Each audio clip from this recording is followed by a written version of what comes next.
All right, Cyberpunks, welcome back to the Cyberpunk Lorecast. This is your host, Tom, or Robots, and I'm here, as usual, with my good buddy, the captain of the Sea of Thieves, Captain Logan, not the 7 Seas this time, just the one sea. I was corrected last time. How you doing? How you doing? It's Talk Like a Pirate Day. We're going to be talking like pirates throughout this entire episode. Tom doesn't know it, but this is we're going to be talking like this the whole time about everything you could possibly want about Cyberpunk. All right, man, he just sprung this on me. All right.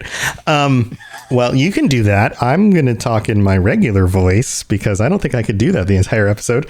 But we'll see if you can. We'll see if you can keep that up, because today we're continuing our philosophy and themes of Cyberpunk discussions. And last time when we had Jay Gray on, our conversation started with immortality, and we were talking about immortality as seen in Cyberpunk 2077 and some of these other Cyberpunk stories and movies and things like that. And it very easily, as this, and this is going to happen when you talk about the philosophy of anything, any good philosophical system, any good IP, any good story has many different themes that all kind of butt up against each other. They kind of interlock.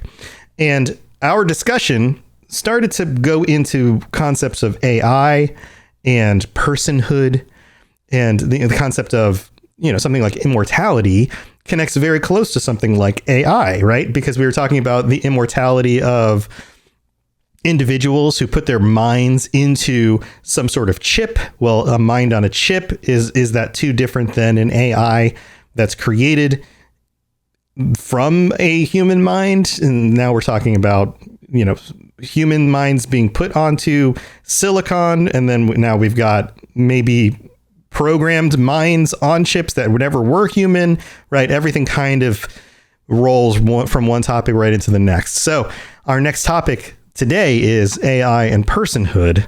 And Logan, why don't we kick this off? Because we see this in Cyberpunk 2077 a little bit, but in the Cyberpunk topic as a whole, as we discussed last week, we've got the Black Wall, we've got the old net, we have theoretically millions, maybe, who knows how many of these AIs out there on the old net that are more or less, and probably mostly less, like people out there that would probably consider themselves individuals. Yeah, it's tough to say, because we're with Cyberpunk, thanks to Jay Gray, we were talking a little bit about how there are different levels of AI, and it really is tough to nail down, like, just what is one version of AI that we want to talk about. We could talk about the AI of Skippy the gun in Cyberpunk 2077. Technically, that is an artificial intelligence designed to help you, like, pick and choose, like, how lethal do you want to be. Okay, so let's start there, because I thought about this as well. So let's just start with Skippy the gun, right? So we've got a gun. And if you guys haven't found Skippy the gun, I don't know how you haven't found it yet, but Skippy the gun you pick up, and one of the first things it does is it talks to you, and there's a little animated little dude, little bullet looking guy, right? And Skippy the gun is like, how, I don't remember specifically what he says, but he's got the little glitchy voice, and he's like, how lethal do you want to be? And basically you decide, do you aim at the head or do you aim at other parts of the body, right? And of course, if you're anything like I am, you choose head, because why not? I will say that it is a good gun if you want to do a non-lethal build. It is a really, really good game, or good gun for non-lethals, which is you have to make a cognitive decision that you want to go non-lethal route. But like, if there's a one where they don't want you to actually kill anyone, and you're just trying to take someone down, like the cyber psychos are probably the best example of this. If you're trying to do the cyber psycho missions where you're being asked not to actually kill the psychos, because that's basically what Max Tech just does, they don't care, then going with Skippy in a non-lethal mode is going to be a really, really good pistol to be using that, especially if you're building into a pistol build. But sure, you've also got mods to worry to use for that as well too. But I'm with you. I went with the lethal mode and went for the headshots, which I thought was hilarious. Yeah. Otherwise, you're sneaking up behind people and conking them on the head with a bat or something. But so with something like Skippy, there's really not a whole lot of AI going on. It seems like he's giving you some built-in choices. Did you get the question later on where he was like, or not even the question, the predetermined decision, because I wasn't a pistol build, where he decided at some point later that like, you haven't been lethal enough with me, automatically going to non-lethal mode. Did that happen? No. To you? Yes. No, I didn't get that. That's hilarious. Yeah, he'll make the decision for you that if you have not been lethal enough with him, that he will go to non-lethal mode. Oh, that's so funny. So that's great. But that kind of ties into the idea of like an AI making a choice regardless of what you want. Exactly. So this raises the question, like, is Skippy an AI, first of all? Maybe or maybe not. Maybe he's just programmed to make these decisions. If he is he self-aware? Probably not. Right? Yeah. Probably just a computer program on a gun that's built around making decisions. Okay, so let's raise this up the ranks a little bit.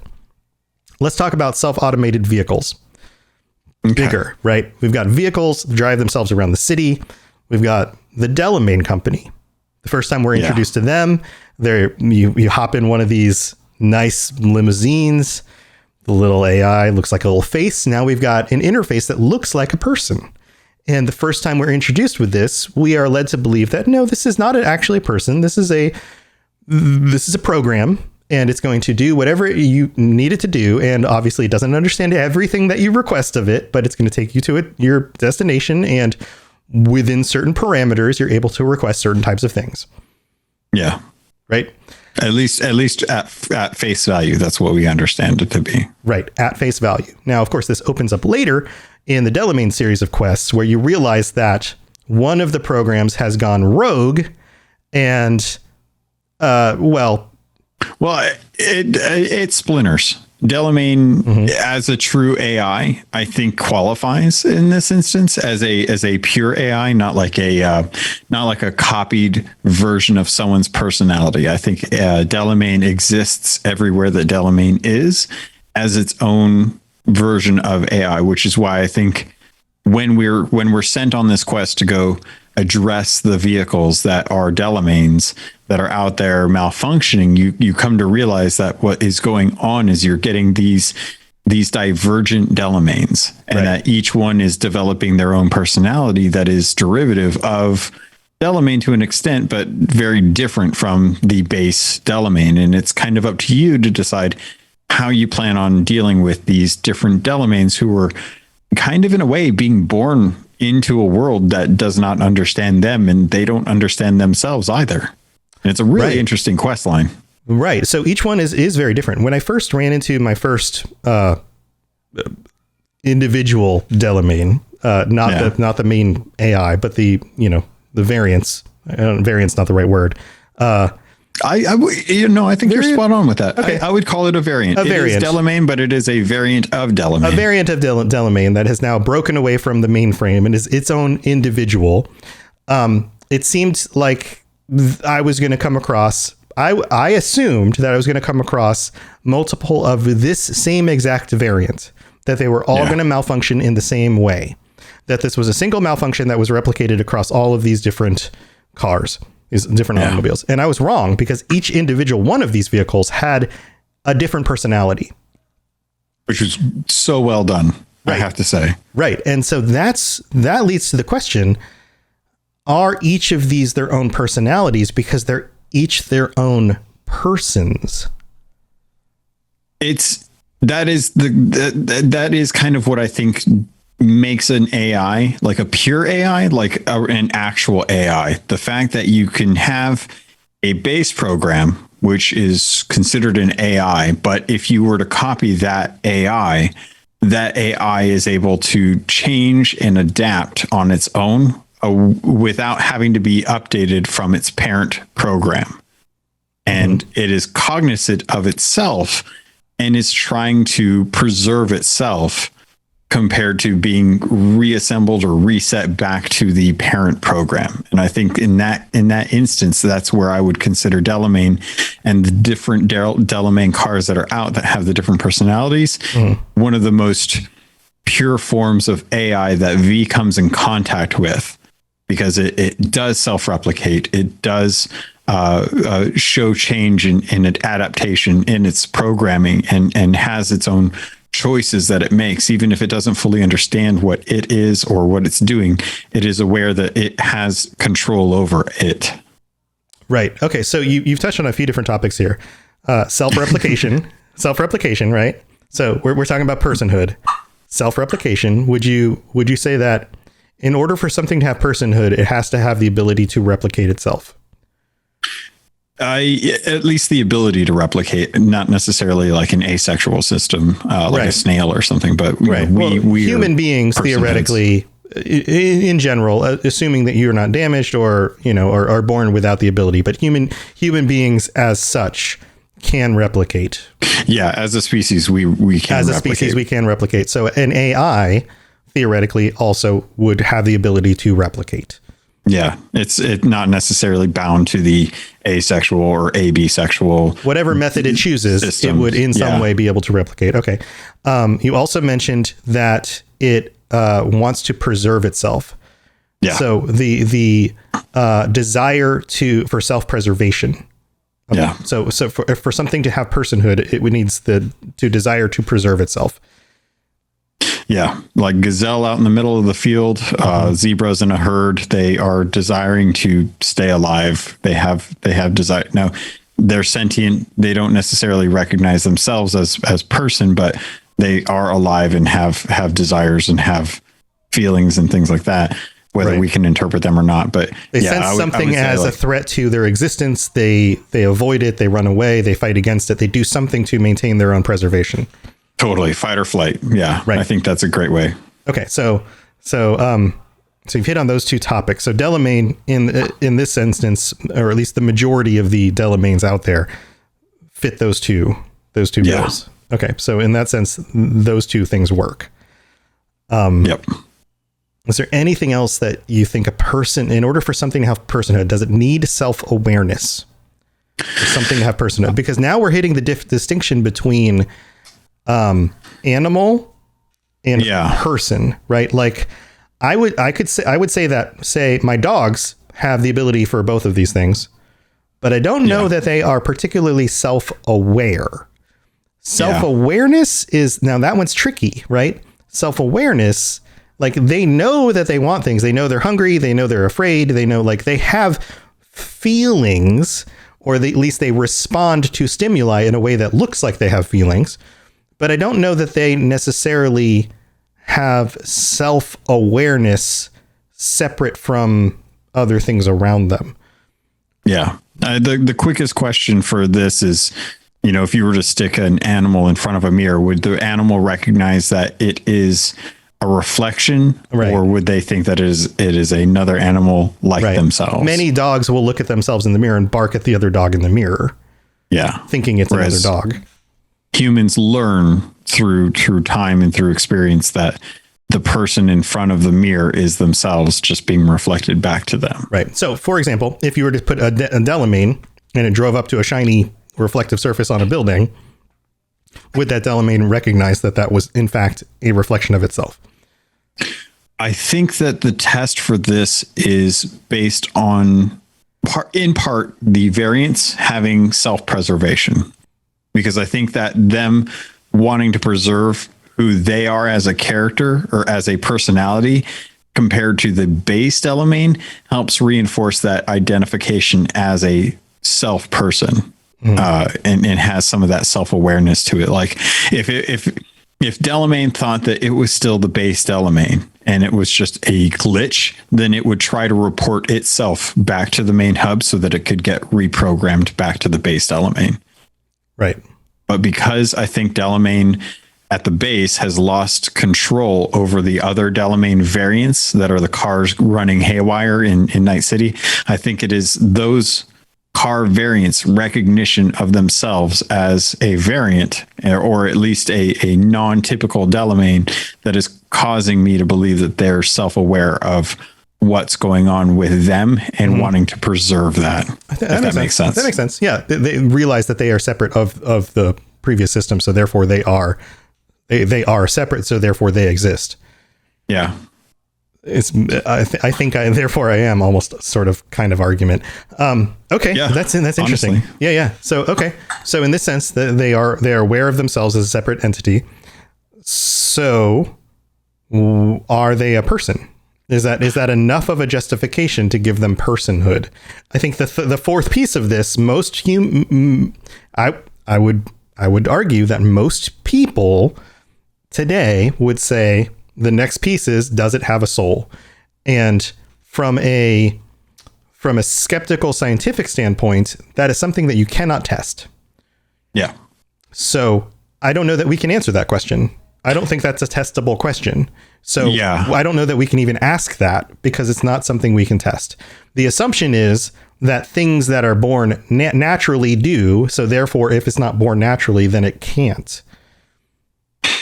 I always wonder with the idea of does something have a soul? I always wonder, like, what is if we were to try and describe like what a soul is. I think a soul is a person who values their stance in their life, their memories, is able to communicate that with other people and to have a shared experience with others.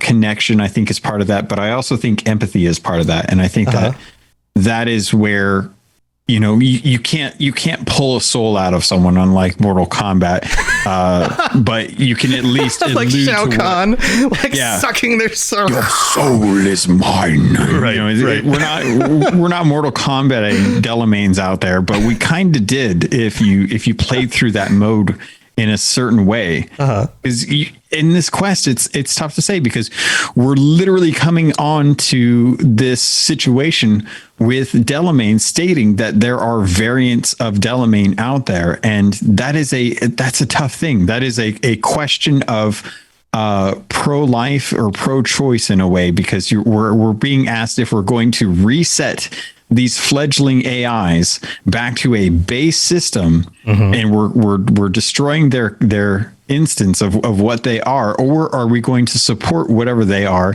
and let them go and do whatever they want and let them figure that out on their own? Like, do we take the child of a fresh Delamain and decide to, like, go out and do whatever it is you want to do, even though you're crazy and want to run over flamenco statues or flamenco things out in the middle of yards, right? Because you think they're evil, right? Like, who are we to decide that for Delamain? Like, Delamain's asking us to go and do something to these AI with the understanding that it's a glitch. But is it a glitch? Does it matter? Does it need to be a glitch? Or is it something where we can just let the AI breathe, have room to explore itself and try and make that decision for themselves?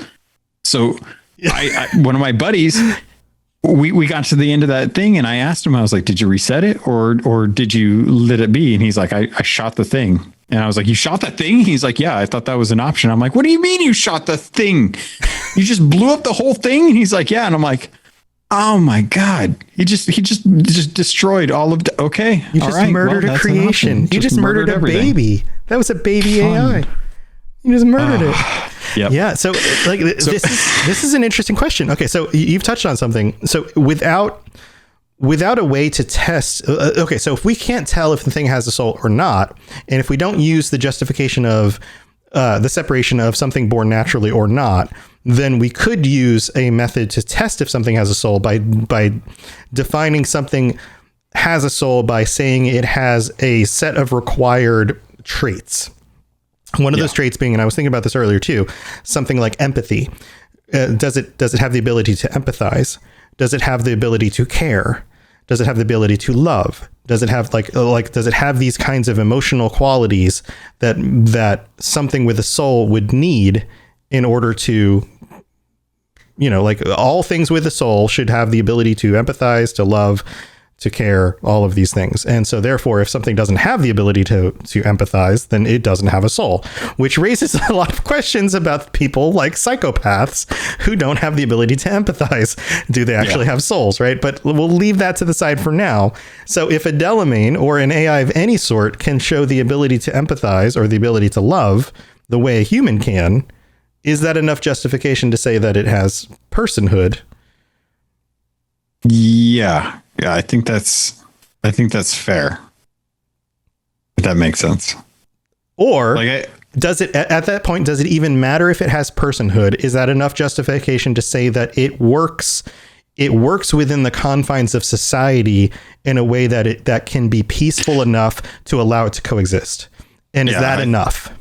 I think that's a better way to go about it. Like, I think it's better that if you can't directly say, like, this thing has personhood, it is a soul, it has everything that a natural born human has, then as long as it isn't like, Skynetting Night City, then maybe we're okay, But at the same time, we also have the situation where we're running into rogue AI, where rogue, very happy, nuke the entire net and we'll take on the consciousnesses that we want. They'll be assimilated into our code. You will cease to exist and we will dominate supreme. And it's like, whoa. I don't know if I want you going that far. So it's tough. I'm not sure where you wanted to go, but let me know if you wanted to bring in the question of Brendan. Okay. Because that was one that I wanted to, when we were talking about the idea of AI, I was thinking about the vending machine outside of V's apartment complex or mega block or mega building, where Brendan is that vending machine schism that you have a few conversations with, and he tells you the jokes and he's helping out the girl Theo with her relationships, and he's like, hey, it'd be really great if you could move this friend. Dumpster. Yeah. And you're sitting there and you're like, you're a vending machine, man. You're a schism. How can you be this sentient? And he's like, I'm just having a good time being your friend, and Theo's my best friend. And you're like, you're recognizing people and remembering them and separating them based on who you're, like, judging people. And he's like, well, I wouldn't be a very good vending machine if I couldn't judge people and tell them whether or not they wanted a chai latte or a coffee with milk and sugar. And he's like, yeah, I get it. And I'm just being a good host here, like that kind of thing. Yeah. So, and it's a really interesting thing because we're running into at least two quests. We've got the Delamain, where we're running into variants with AI and him asking us to snuff out the variants and bring them back for reprogramming. That makes it sound better. And we've got the Brendan vending machine, which is literally proclaiming itself to be like the smartest schism out there. And you're like, you're a vending machine. How can you be AI? Like, you can't be that smart. And as you progress through that quest lane, you realize, like, eventually they bring him back and they're like, okay, it's just a vending machine. He's like, you're right. It is just a vending machine. There's no way the hardware in this machine has enough processing power to support an AI. It would need to have a way more powerful computer than what is in this vending machine. Right. And he's like, or remote access to one. Yeah. Or remote access. It's tough to say, but basically Brendan can operate wholly separate from any kind of net. Like, it is its own system. And at the end of that quest chain, he even talks about, he's like, you got me. I'm not actually an AI, but I had a lot of fun with you. And you're like, what? This whole time I thought this stupid vending machine was an AI and I was trying to keep it from getting its memory wiped. And it's like, no, I'm just a really clever program. And then you have to go back and tell Theo from before, who was getting relationship advice from a vending machine, that Brendan is gone and no longer going to be a normal vending and no longer going to be Brendan. It's like Johnny Five. It's like watching Johnny Five. Yeah.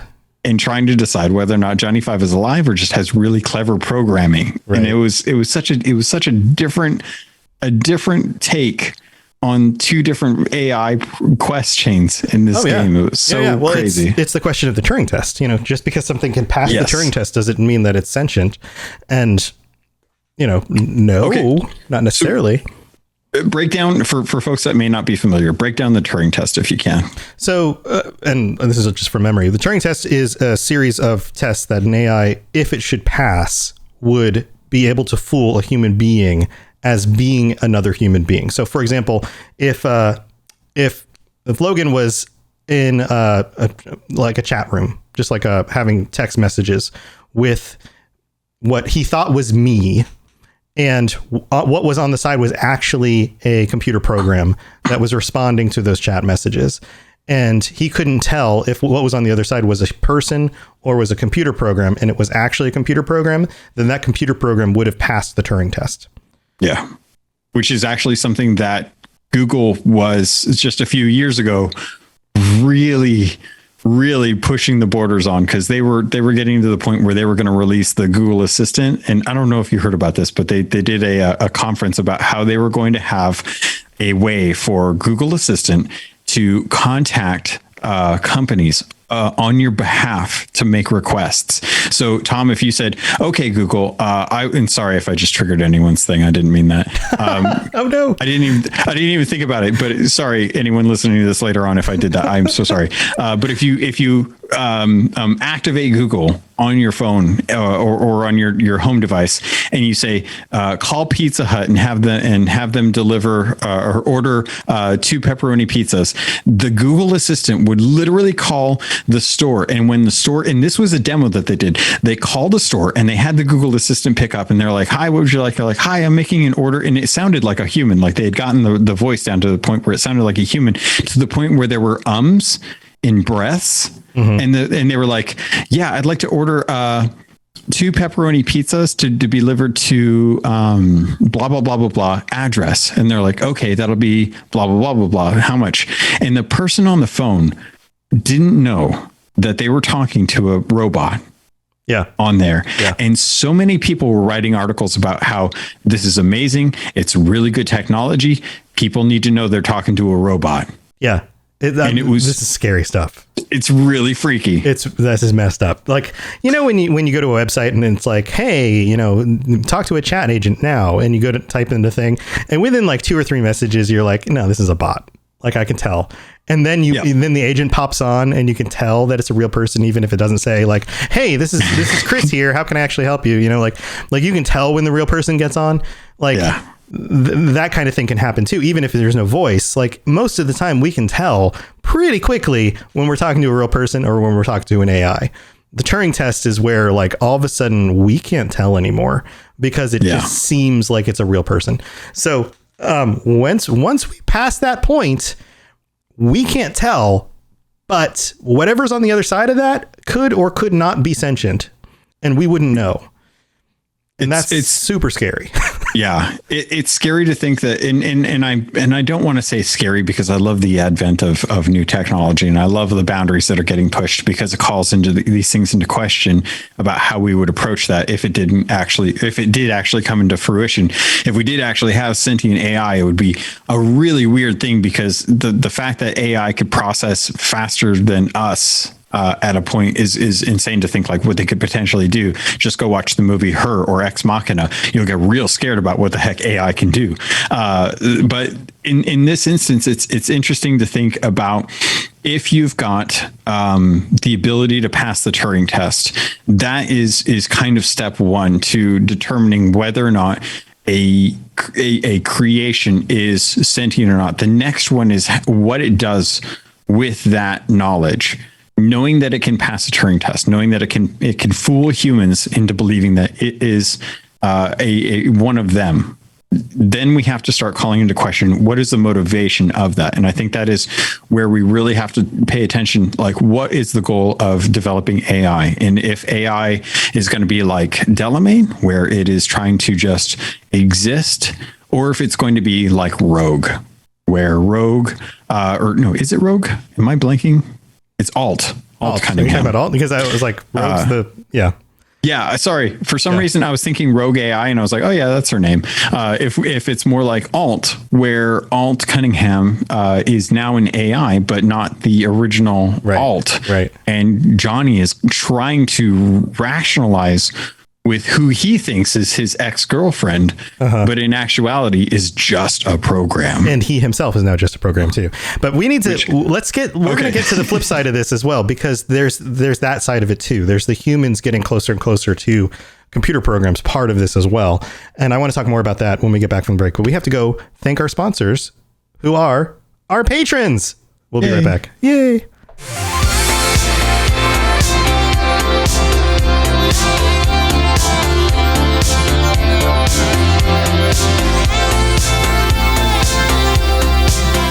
All right, it's time to thank our patrons for helping to support the show and making this a full-time thing that I can do, and all 17 of them right now. So thank you to all of our patrons. You guys are absolutely amazing. I'm still working on getting some t-shirts set up for our patrons. This is something that I've been rolling out for each of our Patreons. I was able to get this rolled out for our Mass Effect Lorecast patrons this last week.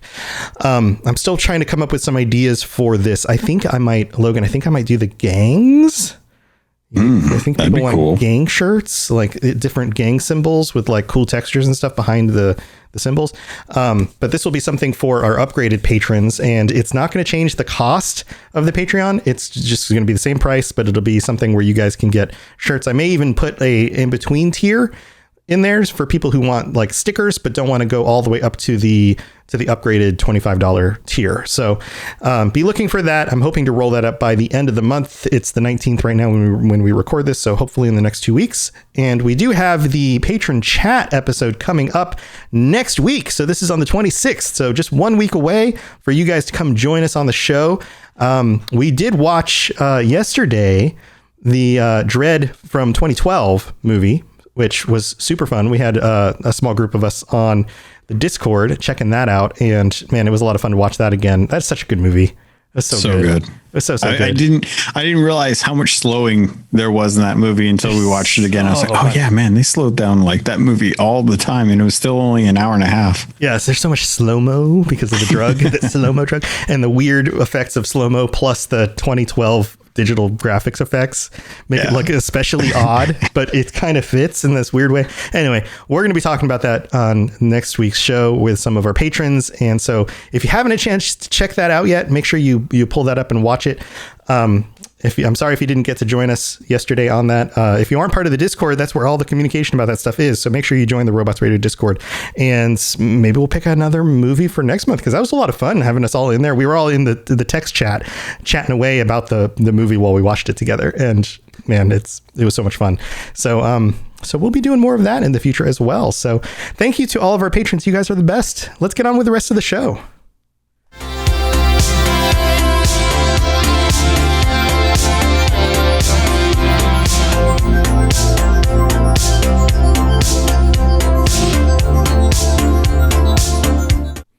All right, so we have the AI, right? The created as programs AI. Then we have AI that was people, kind of engrams from brains turned into AI. But then we also have the people who are becoming more and more like, or actually more and more computers themselves. So, and this is a concept I wanted to throw out there because I think this is kind of interesting. The more I think about it, human beings, and I've used this phrase for years now, we ourselves, human beings, are emotional creatures that sometimes think rationally. So, for example, we just watched Dread yesterday, right? We just watched that entire movie. It's an hour and a half. We watched the entire movie. If you or I were to sit down right now and try to write the script of that movie verbatim, what percentage of that script could we write verbatim? Oh man, I've seen that movie 3 times and I just watched it yesterday. What percentage of that script could I write verbatim? Or you? I don't think I could write 60%. Of the words verbatim? Verbatim, very little. Very little. I could give you a good synopsis. Right. But if we're talking like word for word script, so the script, word for word, everything, like hardly any. Hardly any. I ingested it, but it's all generalizations at this point. Exactly. Okay. Emotions are what I recognize better. Exactly. And that's my point, is that if I was to say, could you tell me the story of the film and how it made you feel? You could tell me 100% the story of the film. You could give me a recap of the whole thing. Yeah. Here's this, rookie judge. Here's the veteran judge. I feel like this about the rookie. I feel like this about the veteran. Here's the situation they ended up in. This is what it made me feel like. These are the bad guys. This is what it made me feel like. Here's the situation they got in. Oh man, this is what it made me feel like. Here's how the situation got worse. Oh man, this is what it made me feel like. You could tell me part for part that stuff, scene for scene, probably what that stuff felt like, but you couldn't tell me verbatim what most of the quotes in the film were, unless you watched it over and over and over and over again. But on one viewing, you could probably tell me how you felt about each of the main story beats of the movie. And this is my point, is that human beings are emotional creatures that are sometimes rational. And this is where we are going to augment ourselves when it comes to our brains. We don't need emotional augments in our brains, but we need rational augments in our brains. So in the world of Cyberpunk, that's where installing like a hard drive in our brain or a chip in our brain that's able to record our surroundings. That's where sitting down in Judy's office and sucking out the subconscious part of our memory in order to turn into a brain dance is so important, in order to record those memories verbatim, because we can't recall them in our conscious mind. Yeah. Right. So as we upgrade our minds, we're going to be implanting into our brains chips and computer parts that can do that. What happens when so much of our minds are built like computers that we can have digital memories of like factual everything, that in a moment's notice on an SSD in our brain, we can spin up any bit of memory of anything that we've seen or heard verbatim? I think that's going to be a really dangerous time, honestly. Like, does that make us less human?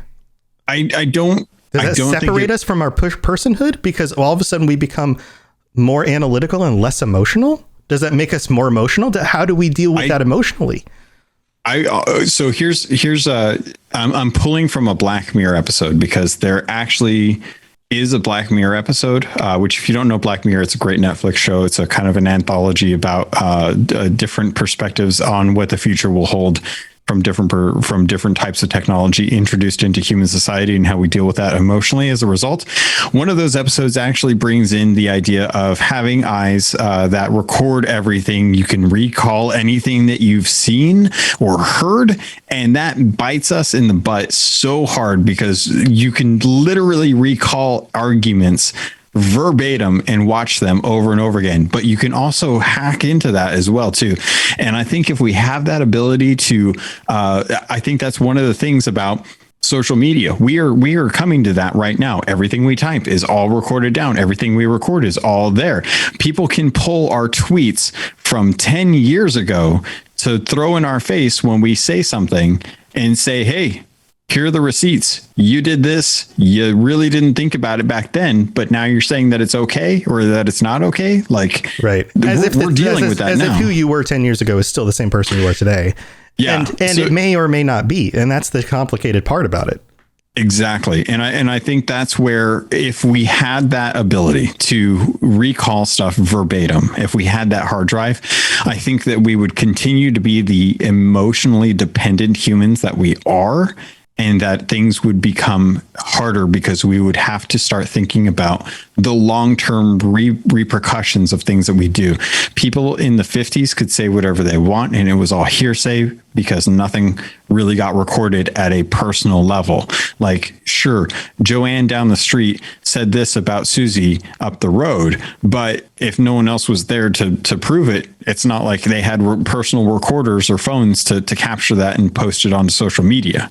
Now that we have to deal with that, everyone is being a lot more cautious or careless about how they are because they feel like anonymity is a thing online, which is a complete falsehood. And you can, and you have to either pay close attention to how you're approaching things online, like we are with this episode. You know, we can broach topics as much as we want, but we are definitely conscious of the certain topics that we talk about and how far we push them. A lot of people get triggered about things like politics or religion, things like that. So we were very cautious. So when it comes to recording everything that you say and do, when we get to that point with our brains, it's going to be hopefully off of the backbone of the years of social media training that we're giving ourselves, the social engineering that we're giving ourselves to be able to compensate for that type of technology already in our brain. But I do 100% feel like we will still act as we do now as the emotional creatures that we are. And so, we won't change into machines. We'll just be even weirder about being like people. Right. So I've got a different angle then. What about, you know that like, oh, I can't sleep. It's 3 in the morning. Can't sleep. And now all of a sudden I have that memory from that really stupid thing I did when I was 17 and I feel really guilty about still. And that memory just popped up in my head. Right. Yeah. You got that. Right. Okay. Now multiply that by 100 because now you have a perfect memory of that. Not the weird mutated memory over time thing that we have in our brains now, because we all know that we all don't know this, but science tells us that every time you remember a memory, it changes a little bit. We have what we think is the memory of that thing, but it's not actually the way it actually happened. We just have the echoes of that memory. We have like actual photo, like perfect memory of that situation. But on top of that, that then triggers us to remember every embarrassing thing that ever happened to us. And 100 other memories now just get pulled up in our quick little SSDs in our heads. And we remember perfectly. It's like the little search engine on our brain goes off. Boom, boom, boom, boom. Or every stressful situation we ever went through, every moment. And now let's ramp this up even more. Let's say you're a person who has gone through some sort of emotional trauma in your life, some sort of physical trauma in your life. And I don't want to trigger anybody, but you go through this like thing and it's 3 o'clock in the morning and all of a sudden your brain goes, let's pull up everything that you've ever gone through that you have some sort of trauma from and let's remember it right now perfectly. How do you deal with that emotionally without wiping it from your memory banks? I think this is one of those situations where I think a great example of this to bring in is Vanilla Sky. The Tom Cruise movie with Penelope Cruz. I think it's Penelope Cruz. I could be wrong about that. Which is so weird that they have the same last name. It's so weird. But so in Vanilla Sky, Tom Cruise's character, don't remember his name, doesn't matter. It's Tom Cruise. He looks the same in everything. He always just plays himself in every movie anyway. Yeah, basically. He is a very rich and wealthy person. And due to a really kind of scary moment with a woman who is starting to stalk him, he gets into a really terrible accident. And as you're going, and spoilers, if you want to watch this movie, skip ahead a minute. This is one of those situations where, because of technology, they are able to take his consciousness and put it into a dreamlike state where he is continuing down this path of living the life that he expected. When he got into that car accident, he turned into Potato. And it was Potato Tom Cruise from then on. And going into the rest of the film, you were watching his consciousness exist in a digital form in this world of dreamlike state. So when we talk about having like eidetic memory to the point of pinpoint accuracy with zeros and ones, thanks to hard drives, we are going to have to learn how to develop software to compartmentalize stuff like that, to compartmentalize trauma, to be able to seal that stuff off until we actually decide that it's something to deal with, or just completely wipe it all together. Because things like that are the reason we have bad situations that cost human life. And without those restraints, memory is the thing that saves us from doing the worst harm to ourselves, because we forget so well. And others. And others. Yeah.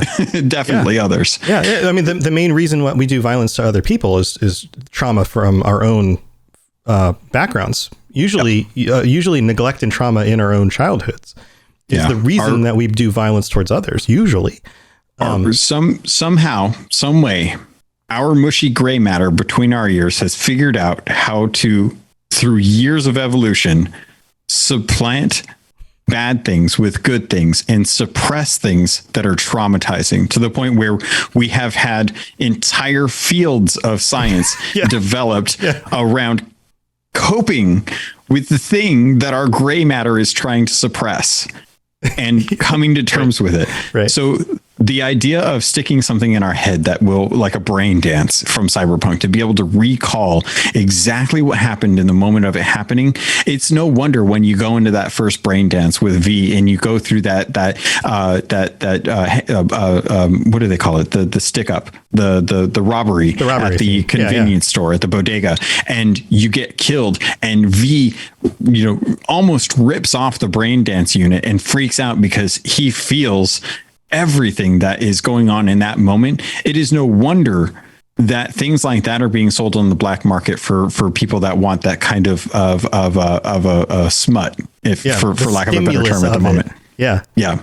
So it's scary. It's really, really scary. And I think it is exactly the thing that it becomes in Cyberpunk, where it starts to become an underground thing. People are starting to do it because there is a market for it. There's a market for rich people wanting to experience those kind of things without the fear of actually having to do with it.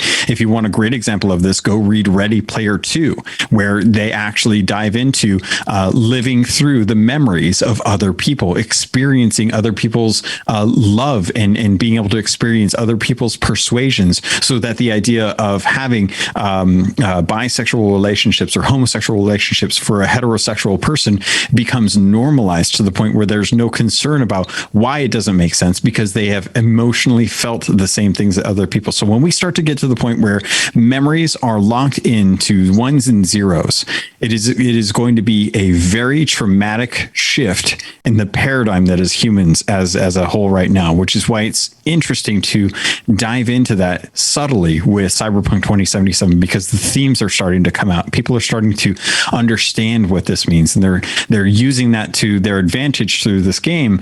But we're not too far from that kind of a thing. Humans can already kind of do this with eidetic memory, but we just have to figure out how to transfer it to hard drives. Yeah, it's so weird. So this is the whole thing about this whole concept of AI and personhood, is that the AI gets closer and closer and closer to human, while the humans get further and further and further from human.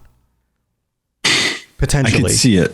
The more that we combine ourselves with technology, the more we risk losing the things that make us human.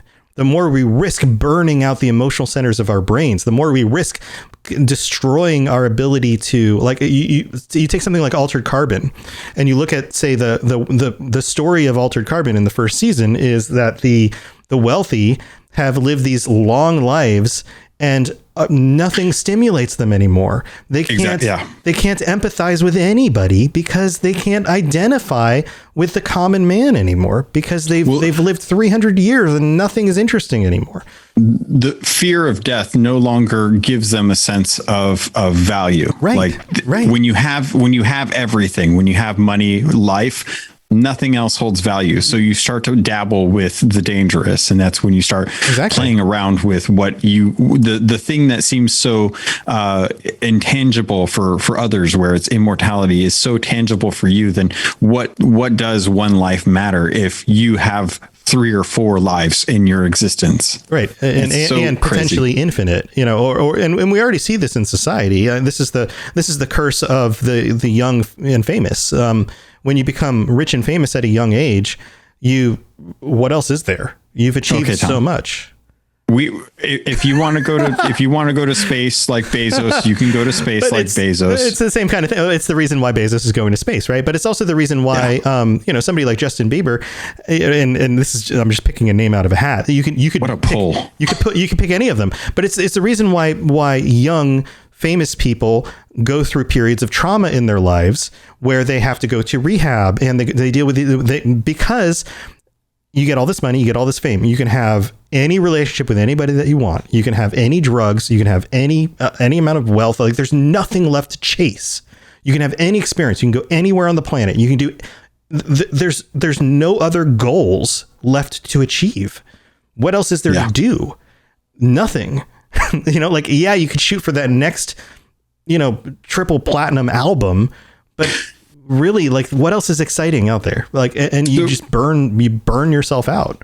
This is the principle behind Star Trek, where we have accomplished world hunger. We have accomplished economics. We have world hunger. We've solved it, right? We've accomplished the sense of taking care of the problem. Right. We've developed replicators. We've starved everybody. Everyone is dead. We're all holograms. It's all in the hologram. That's actually a theory. Don't even think about that. Oh, totally. There's a theory that Star Trek is all just a hologram, but there's a theory that our own existence is all hologram, and some very prominent scientists think that that's actually more than 50% likely.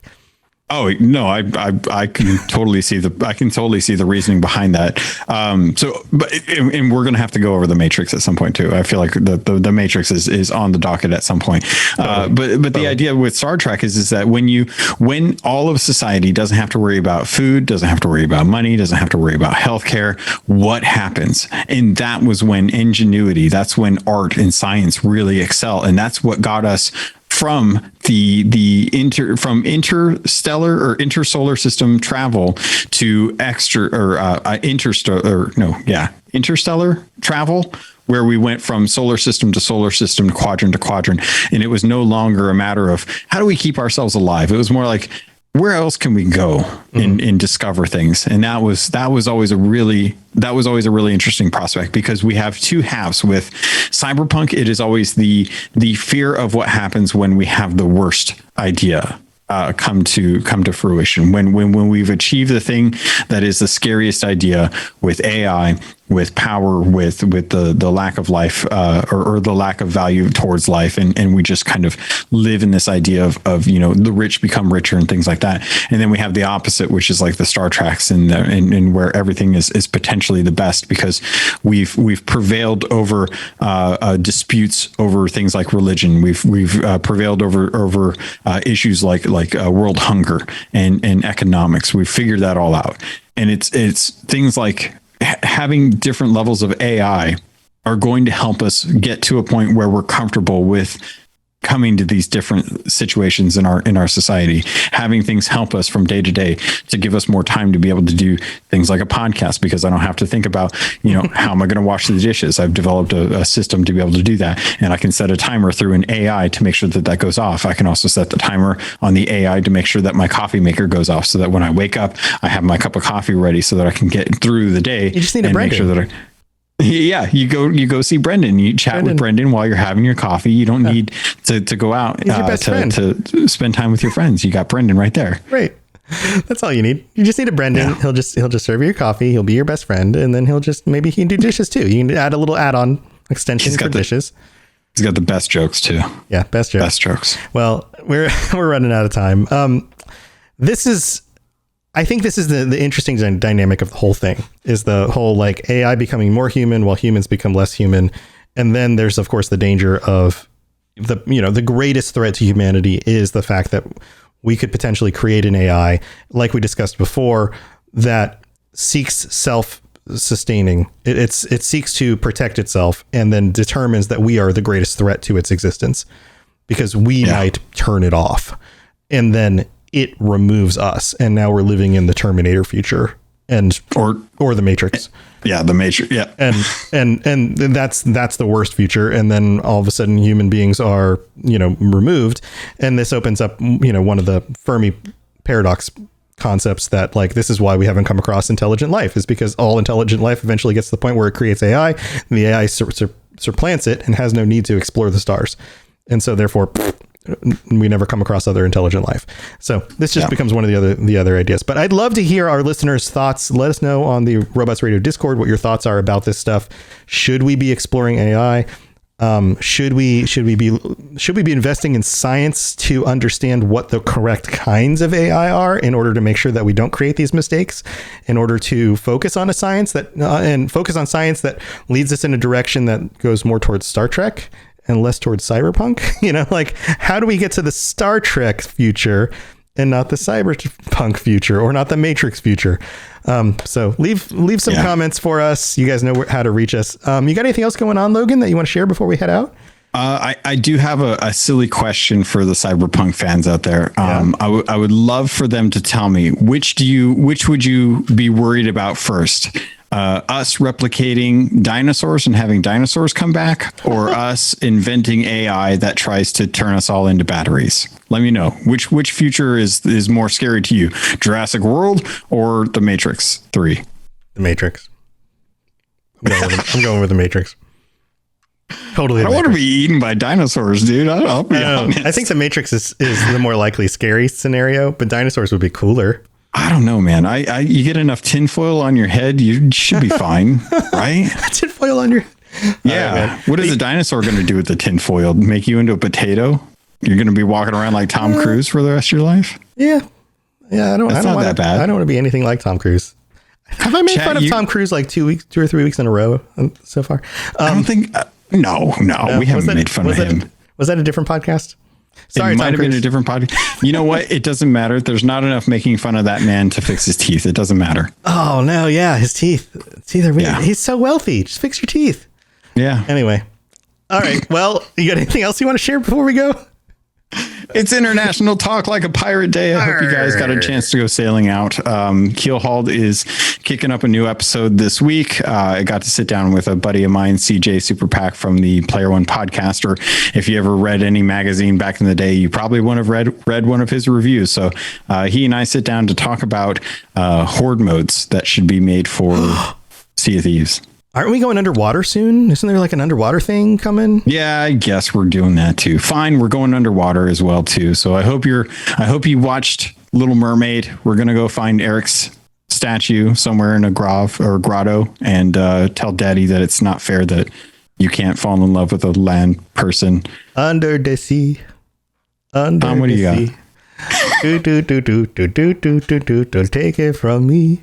Do a little crab dance with my maracas. That's a thing, right? That happens in, I don't know. I haven't seen the movie forever. Tom, you got another show going on. What are you doing later? Yeah, we're doing the Mass Effect Lorecast coming up next in just about 19 minutes. And so I'm going to set up for that. And we also have a bunch of shows on the robotsradio.net website. You can go check that out. I've got a whole bunch of shows all over the place. So the shows. I've got all the shows. If there's a Lorecast out there, there's a significant chance it's mine. And if it's not mine, it's probably one of the other shows on the network.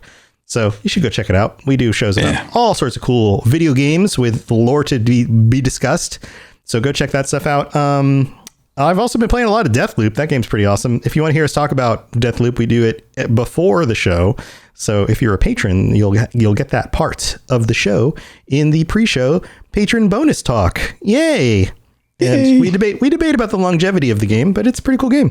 So yeah, we'll see what's going on with that. But stay tuned for the Mass Effect Lorecast, guys. Thank you for tuning in again. We'll see you next week for our patron episode. And until then, stay safe in Night City. We'll see y'all guys later. Bye. Did I say you all guys later? Oh well. It's a thing. Thanks for tuning in to the Cyberpunk Lorecast. This show is a part of the Robots Radio Network, smart podcasts for interesting people. If you'd like to help support the show, please tell a friend and leave a 5-star review on iTunes. If you'd like to get in contact, please send an email to cyberpunklorecast@gmail.com or follow us on Twitter at cyberpunklore. Also, join the community on the Robots Radio Discord. The link is in the show notes. The music on the show was written and performed by The Midnight and was used with their permission. Go check them out at themidnightofficial.com. Until next time, stay safe in Night City. We'll talk to you later. You've been listening to a Robots Radio podcast. Smart shows for interesting people. Check out all the shows at robotsradio.net.